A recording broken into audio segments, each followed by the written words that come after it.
I suppose for a lot of people they are. Let's jump into the draft for game number 1. I was waiting for a poetic. Yeah, I don't know, man. I'm just out of it. I was ready. I am so out of it. Lee Sin, global bans, by the way. Well, we're just not going to see him. We do have Renekton and Senna and Rumble taken away. Rumble definitely the biggest ban that we see nowadays, especially on the red side.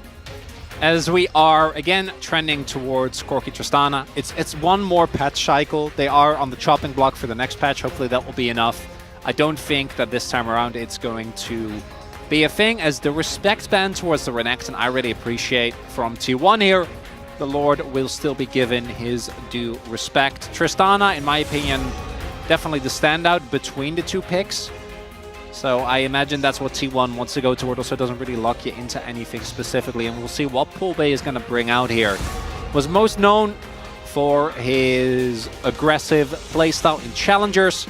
Obviously had a really strong top side to go with him, and there is yeah, that shouldn't be a surprise. Yeah, is it just I Corki? mean, it's not a surprise, and I guess the idea is that, okay, if we give them Tristana, we play Corki. As you're mentioning, Chronicler, but at the same time, it does feel like over the last bunch of weeks, Tristana has come out ahead most of the time, right? It just feels like in terms of overall impact on the map, not just talking about laning phase generally pretty even. What she's able to do, especially pushing side lanes and how she scales, is just kind of insane. Ezreal making its way through here as well for Envy. Envy still starting. We did see some experiments with Samver early on, but he has been the mainstay for a good amount of time now. We'll see what is going to be the setup here.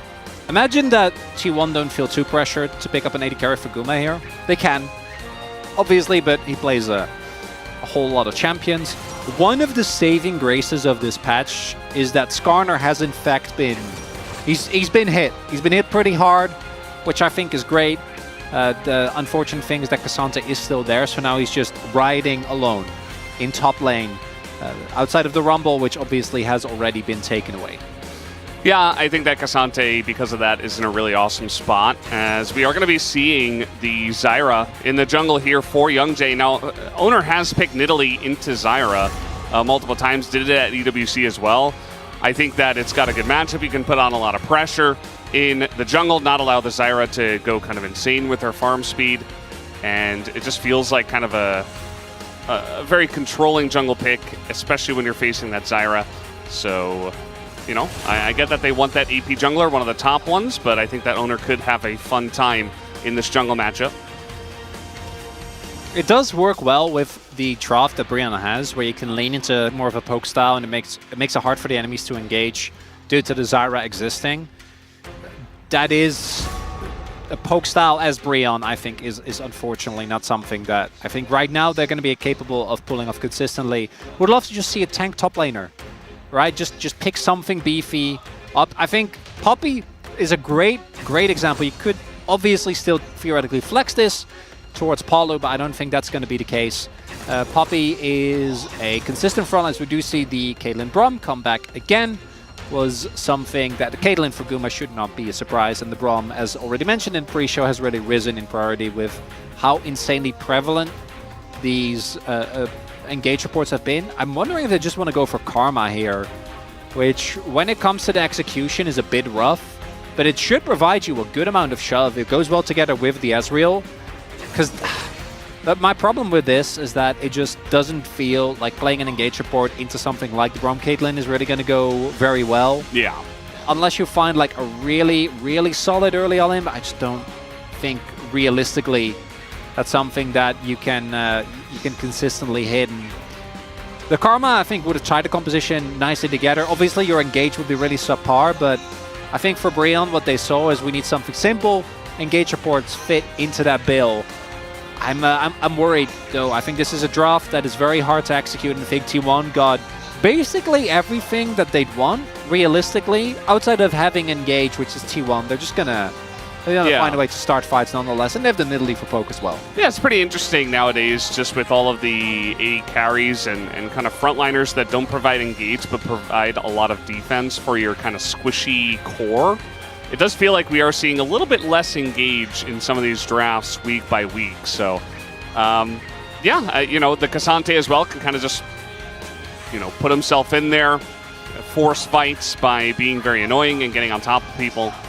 And we do have a lot of Bro fans still in the audience cheering for the potential of, you know, King Morgan to come in here, Lord Morgan, to get a win, an upset win up against T1. But in this first draft, we're definitely liking T1's angle to start off this series. As OK Savings Bank Breon, see the Ezreal, see the Corki, a lot of top picks. We'll see if it's enough to get them across the line. Let's hop into the rift for game number 1.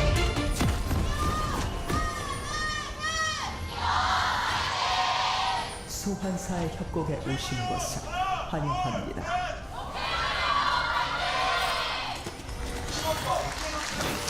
All right, here we go. Oh, well, that's a spear to get us started, and we'll see how this does continue. Polbay just gonna back out of here. I think actually getting a good chunk here early on against Guma. We'll see what Youngjae's pathing is going to be. Also do note that Polbay was able to just get it back in, so nothing too much of note happening here. With Braum, you can always go for delayed invades. His level 1 is one of the best in the game with his passive, but doesn't look like that's actually going to be the case. Youngjae, unfortunately, one of the plants spawning near the turret. And not ideal. I don't think it'll matter that much. I've seen Zyra just power farm and clear in like 3 minutes something nonetheless. We will have Morgan taking a peek here. Yeah, I mean, I'm not really sure what he's going to be able to do outside of a little bit of harass. Nidalee doesn't really care too much about that. And Youngjae, as you mentioned, not really too concerned about the plants spawning in the wrong place, because eventually he just is able to place them himself, and he will farm extremely fast. It doesn't really matter. As Zyra, the only person to win on Zyra in the LCK so far is Canyon. And Zyra's still a really good pick. I don't want people to see that and be like, hey, I guess that means that only Canyon can play it. Canyon is exceptional as a jungler, and Genji are a great team, but Zyra's still a very strong pick. As, by the way, Guma has only lost 1 game on Caitlyn. Shouldn't come as a big surprise if you have seen T1 play before. Guma is Caitlyn. It doesn't get pulled out too often, but whenever it does feel like it really hits the spot. Trying to maintain that, you know, Death Jinx win rate of like a year or 2 ago, it did really take a big beating at some point. Polbay? Polbay is, just gonna flash, and obviously the player really struggling, but it also again beckons the question. He's dead. Yeah. Yeah, he just walked back into auto range. Yeah, I have no idea why he did that. So and so the walking in is obviously very egregious, but it also beckons again the question: did we really have to give Tristana over again? No, that shouldn't have happened. I don't honestly. think we should have. Although giving Ashe to T1 is really scary as well. I think the other ban that had to be the Tristana ban was the Sejuani. Yeah, I would agree. Because Oner can play a lot of stuff. He can play Nidalee. He is going to do a lot of Nidalee playing in the bottom lane, I think, here in this game. Especially based on the path that Youngjae has taken towards the top side of the map. We already see a little bit of pressure, but he's not going to overcommit.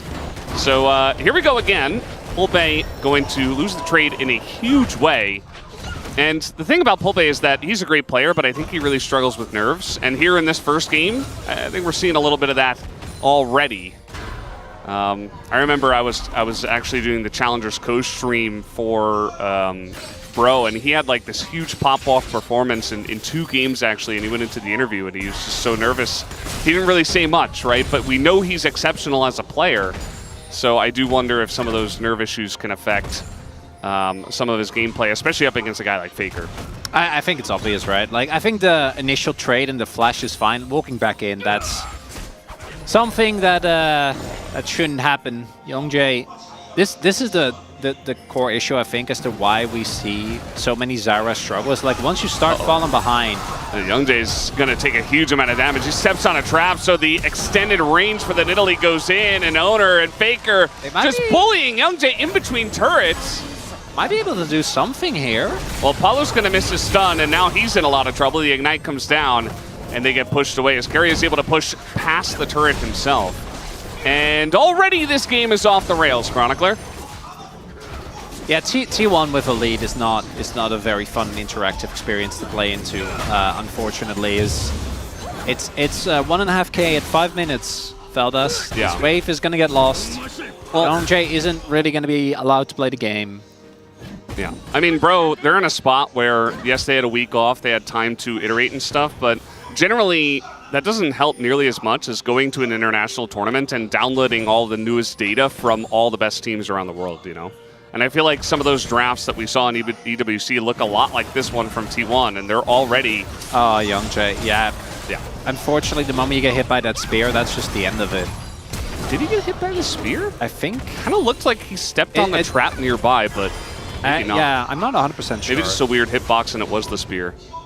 Because it was a lot of damage. Well, that's my point. I think it was because the first time when I watched it happen live, I thought it didn't hit. Yeah. But now looking at the chunk that was done, I don't know, it might have been a Tristana damage.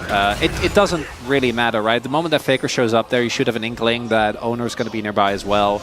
And they did actually have a window there, I think. If they rotate Envy and follow up, I don't think it's likely that Brion is going to just win skirmishes against T1, but at the very least it would have been playable as Paulo should be able to get out, but Faker's chasing. Yeah, Faker is chasing. He knows he has that Braum to try to set up, but now he's going to ult Morgan away as Morgan taking a ton of damage. Faker just frontlining as Tristana doesn't care. And as you mentioned, they are down a member, so T1 certainly getting in there and trying to make their case, but eventually it's a double kill for Pulbay.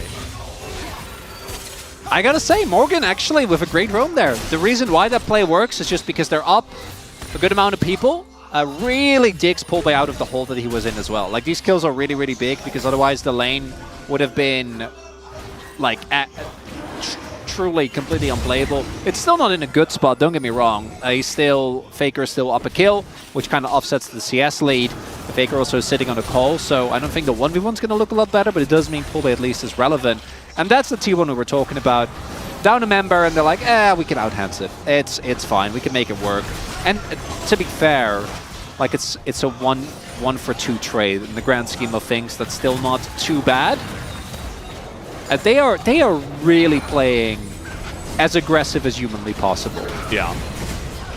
You know, I think T1 coming to this matchup and they know they're the big favorites and they're playing like it, but sometimes that gets T1 in trouble. We'll see if it gets them in trouble here as Keria will be fine. He holds up the door.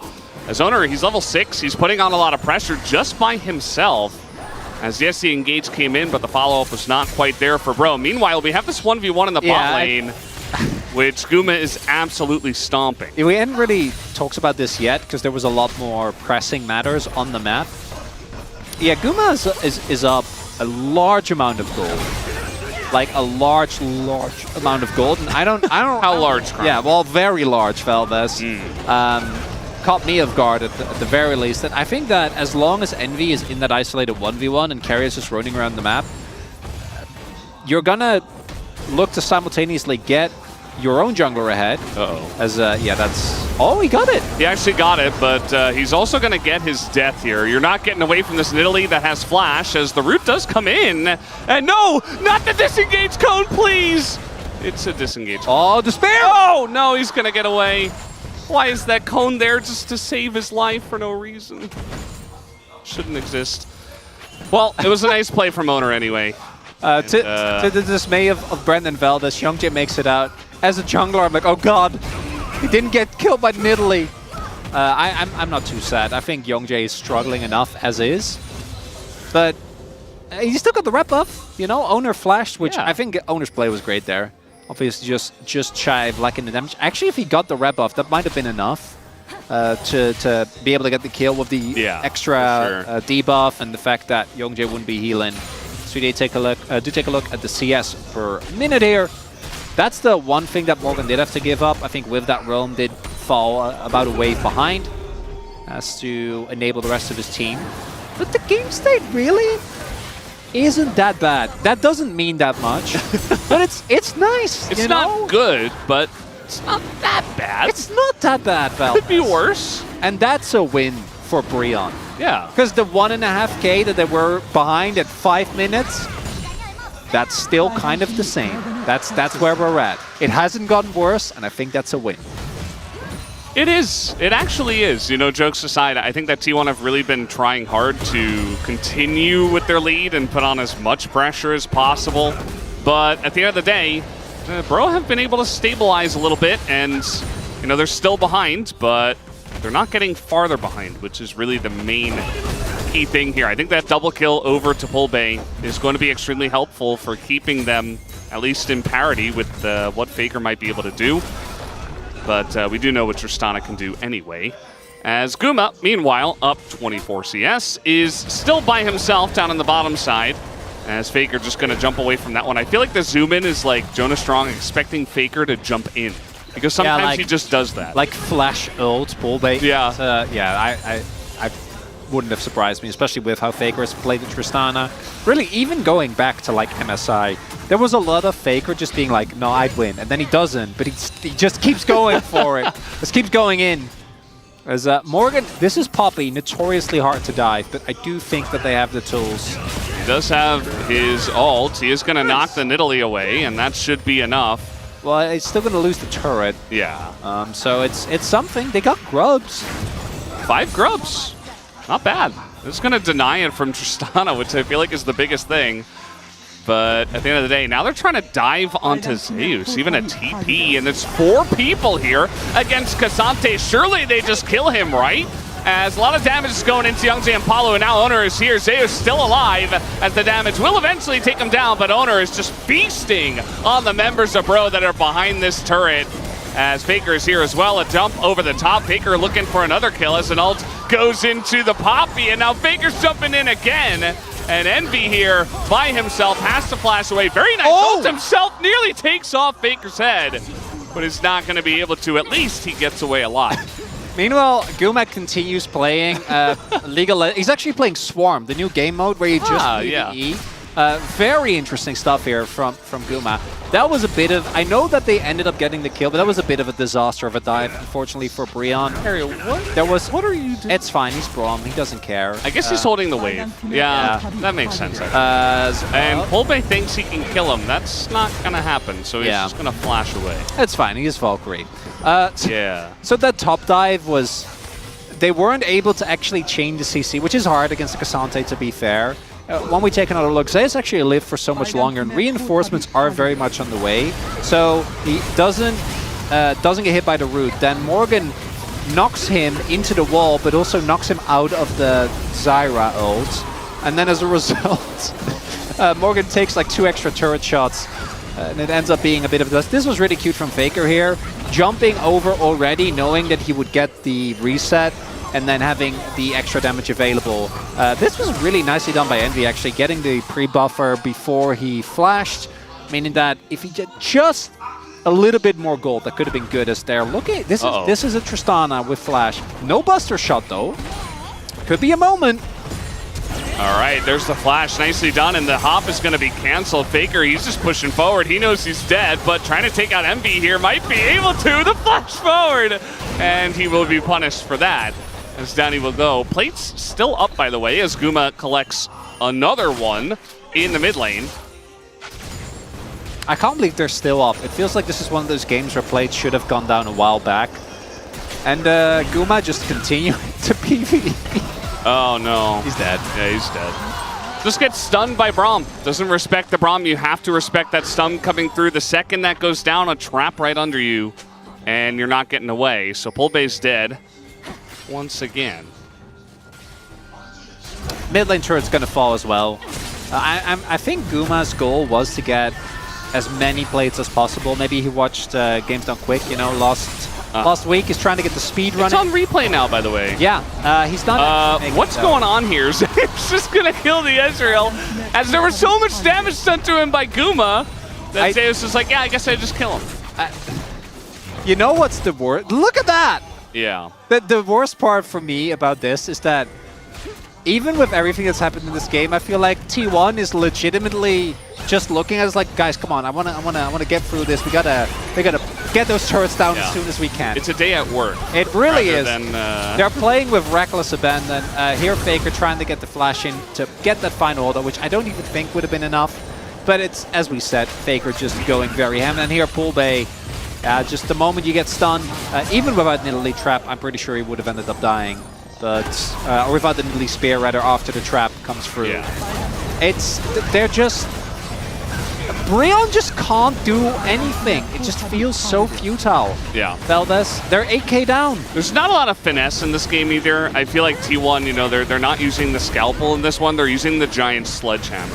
And they're just kind of swinging it in giant arcs towards Bro. And you know what? It's working. It's getting the damage down. There are a couple of Drakes that did go to Bro, but you know, Cloud Soul coming through, and T1 are still 8,000 gold ahead nearly. So at the end of the day, I don't think they're going to be stacking up many more Drakes in this game, let's say. Both inners are gone on the side lanes, VODS. We're 15 minutes in. They don't have inners. That's not okay. That's oh man. Yeah. It's not okay. Well, now we're TPing behind Pol Bay, who didn't realize that there was a ward there. Now, TPs are coming in from Bro as the stun is going to hit. The spear is not going to hit as a massive Magnet Storm is going to get the front line of T1 as they will be punished for their happy gaming. Bro, get in there and clean up a couple of them. And what can they get off of this is really the main question. Oh, if this coincided with a Baron 4 minutes from now, that could have been a moment. If it coincides with another objective, but instead I think they're going to be happy. You know, they take a little bit of gold, but they're not getting the bounties. They're not really swinging the gold in a meaningful way.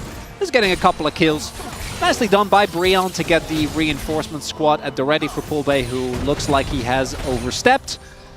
Ends up not working out for T1. As we do see here, this is because there is no inner. They feel like they can go for plays like this, but there's not a whole lot of actual damage here.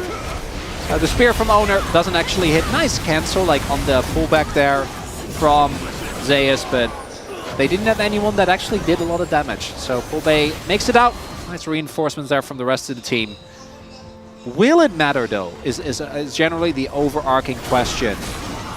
And I don't think it will, VODS. Yeah, I mean, it was kind of funny that after that play, they were all still kind of cowering in their own jungle, just eating spear damage. It kind of shows you the state of the game. Even after a couple of kills, it's like, well, we still don't have control. We still don't have map control. Is damage taken? That's actually kind of insane. How did he take so much damage? He's been involved in almost every skirmish. No, that's the cool thing. He's also playing Nidalee, which is notoriously a champion that's really easy to die on.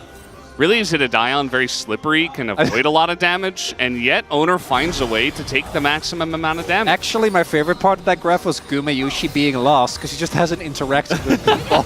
He's not playing the game right now, yeah. Well, he is. He's playing Swarm. Yeah, not playing the League of Legends game, let's say. It's just promo. Here, look at that. No damage taken. Just wants to get his turrets, man. Keria is just here by himself as I think he should be okay just because Oner is nearby and is level 12 as now the stun comes down onto Palu. And he's going to have to back away from this one. Bro looking for any picks they can get at all. So Guma has IE finished. Yeah, T1 also still have a Herald, which we haven't really talked about yet, but that is a fact that we kind of neglected to mention. It's coming down mid here now. Yeah, generally Herald's used to take like the mid-outer turrets. And then maybe you do like a cool rotation to bot lane turn and then you pick that one up. At best, yeah. The net auto from Guma there doing half of Youngjae's health bar. Yeah. Zyra also not very tanky. No. But he does have a giant spell now. That's going to help him a little bit. That's nice. That's nice, VODS. That's nice, yeah. I like that for him. The game isn't over yet, technically. All right, fight over the Krugs. Tristana wins. Tristana always wins. Why is Faker allowed to play Tristana in this game?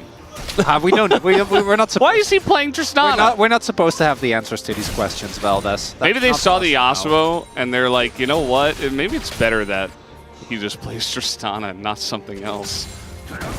But in this meta, I think you have to deny it. So, on the upside for Brion, they are about to walk towards the Cloud Drake. I don't think they should be able to take it. Although T1 might also just stay consistent with their planning and be like, we don't care. We're gonna like take top inhib. But they are actually making their way. Well, they're contesting. They're bringing everyone. And if they bring everyone, Brion is 8k gold down. They should not be allowed to really do anything. Palu had Celestial opposition when he got hit by that ult. Okay, the poke. Envy. Yeah, Keria's flanking on Braum. A new kind of engaged Braum in this game. He's so pulled and got inspired. Well, this Cloud Drake is going to be started up here by Bro. We have the first 5v5, the first real 5v5 as, Morgan going to cancel that one. And T1 don't seem to have a big interest in the Drake itself. It's fine. Yeah. It's just I told you! They're actually just going for the inhib. They don't care about the Drakes. The Drakes are fake. They're false. They're not real. Drakes can't hurt you, VODS. I can't see the Drakes. And now they're just going to start the Baron because of all the pressure they have. They might as well. They're so far ahead. 10,000 gold. Almost. 9,000. Close enough. Oh no, Keria even gonna get in front of the True Shot barrage. This is very early though, they don't have that much damage, maybe... Where's Youngjae? He's not in position, he's not gonna get there on time. The slow is there and he just can't get in there to smite it as, now they're thinking about engaging as Envy getting a little bit close to the sun. A lot of traps here as well. Nice Magnus Storm. Only gonna hit the Braum though, so not very nice actually. I take that back. Cancel the nice. As now Zeus is going 1v2, 1v3 in the backline, gets the knockup, forces the flash, does die, as everybody is super low and Guma is charging into everybody, flashing forward onto Envy, and will take him down. And maybe T1 just end the game now. They're not even playing the same game, VODS. That's what we're witnessing here. I look at this game like, all things considered, you know, Brion actually had a lot of great proactive moments. They did stuff, they banded together, it just doesn't matter. They are so far behind in Global Gold, and Youngjae obviously, only way he gets into the pit is flashing, but they're not in time, thanks to the traps and the zoning, and then here the engage from Palu, only finds frontline, doesn't really get a whole lot done.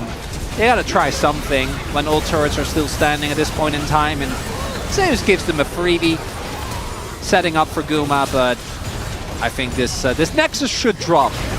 All right, well, Palu behind enemy lines, which is their own lane. Faker is going to flash and jump away, and Zeus now 1v5 in the backline himself. I feel like a lot of T1 members are like, please just end the game already. I want to go home. As Zeus, oh no, still alive. You're going to get a heal from Oner. As Faker goes over the wall, they take out Envy, and you are right, Chronicler. This is not the same game that these two teams are playing. Keria goes down. Meanwhile, once again, Guma is frontlining against 4 people, and he doesn't have to care because they are just so far ahead. Oh boy. I wonder what actually I don't think Guma got a final. Maybe it was the Collector plus red buff that got the kill. It wouldn't have mattered. He's got 3 items. He does. Oh. Yeah, he went in, right? VODS? Very proactive. Love that. And Morgan is going to go down, as will this turret on the Nexus. And Faker is just going to jump into them. T1 do not care, as Faker will take him down. And the Nexus will fall at 23.5 minutes for T1's